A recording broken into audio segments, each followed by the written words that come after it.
കൊല്ലം MLA. M. മുകേഷിനെതിരെ തുടർച്ചയായി ഉയരുന്ന ആരോപണങ്ങൾ സർക്കാരിനെ വെട്ടിലാക്കുന്നു.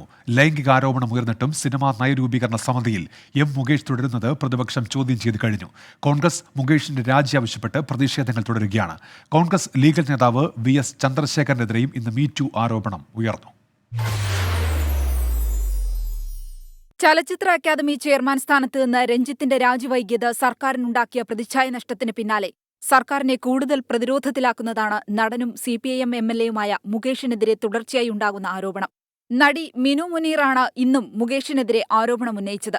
സർക്കാരിന് കണ്ടില്ലെന്ന് നടിക്കാവുന്നതല്ല പുതിയ ആരോപണങ്ങൾ. പരാതി വന്നാൽ നടപടിയെന്ന് ഹേമ കമ്മിറ്റി റിപ്പോർട്ടിൽ നിലപാടെടുത്ത സർക്കാരിന് മുന്നിൽ വലിയ ചോദ്യമുയർത്തുന്നതാണ് വ്യക്തതയോടെയും കൃത്യതയോടെയും മുകേഷിനെതിരെ ഉയർന്ന പരാതി. പ്രതിപക്ഷം മുകേഷിന്റെ രാജി ആവശ്യപ്പെട്ടു കഴിഞ്ഞു. തീർച്ചയായിട്ടും ഗുരുതരമായ ആരോപണങ്ങൾ വന്നിരിക്കുന്നവർ ഒരു സ്ഥാനത്തും ഇരിക്കാനും യോഗ്യരല്ല.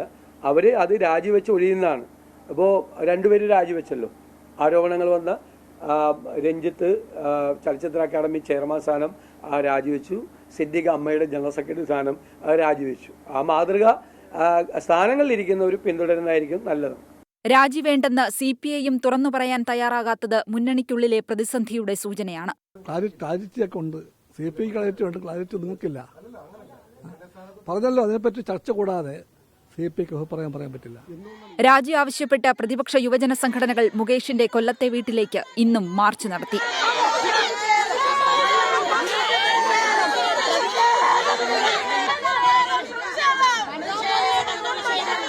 മുകേഷിനെതിരെ രംഗത്തുവന്ന കോൺഗ്രസ് നേതൃത്വത്തെ പ്രതിരോധത്തിലാക്കുന്ന ആരോപണവും ഇന്നുണ്ടായി. കുട്ടികൾ വരാൻ സമയമായി സ്കൂളിൽ നിന്ന്, അപ്പോൾ ഞാനെന്നാ ഇറങ്ങിക്കോട്ടെ. അങ്ങനെ ഇറങ്ങാൻ പാടില്ല, അങ്ങനെ പെട്ടെന്ന് പോകാൻ വന്നല്ലോ. അതുകൊണ്ട് പുള്ളിക്കാരൻ കയറി എന്നെ കടന്നു പിടിച്ചു. എന്നിട്ട് വന്നിട്ട് എന്നെ ഇങ്ങനെ കെട്ടിപ്പിടിച്ചപ്പോൾ ഞാൻ പുറകോട്ട് എന്നാ ഇല്ല ഇതെന്താ അല്ല പറഞ്ഞില്ലേ പുള്ളിക്കാരൻ പറഞ്ഞു എന്ത്. ഞാൻ ലൊക്കേഷൻ നോക്കാൻ വന്നതാണ്, ഞാൻ അല്ല വേറെ ഒന്നും പറഞ്ഞില്ല. അപ്പോൾ പുള്ളിക്കാരനും പെട്ടെന്ന് സോറി പറഞ്ഞു. പക്ഷേ എന്നെ കൊണ്ട് കൂട്ടിക്കൊടുത്തതായിരുന്നു ഈ അഡ്വക്കേറ്റ് ചന്ദ്രശേഖരന്. CPIM MLA ആയതിനാലാണ് തനിക്കെതിരെ ആരോപണം ഉയരുന്നതെന്ന് ഇന്നലെ ന്യായീകരിച്ച മുകേഷിനെ എത്രകാലം CPIMന് സംരക്ഷിക്കാനാകുമെന്ന ചോദ്യവും ഉയരുകയാണ്. News desk 24.